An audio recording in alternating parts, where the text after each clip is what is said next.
জাহান্নামে ডাক দিয়া কয়, আল্লাহ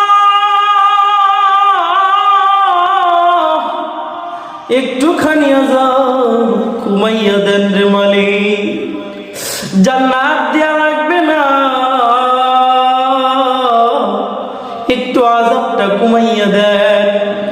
আল্লাহ পাক রব্বুল আলামিন ফেরেশতাদেরকে ডাক দেয়া বলবেন, এই নাফরমান আমার সামনে কেন আসছে, একে জাহান্নামে ঢুকাইয়া আযাব আরো বেশি বেশি গুণ বাড়াইয়া দে।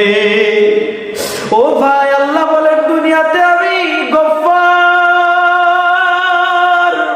দুনিয়াতে আমি রহমান, আমি দুনিয়াতে ক্ষমাশালী।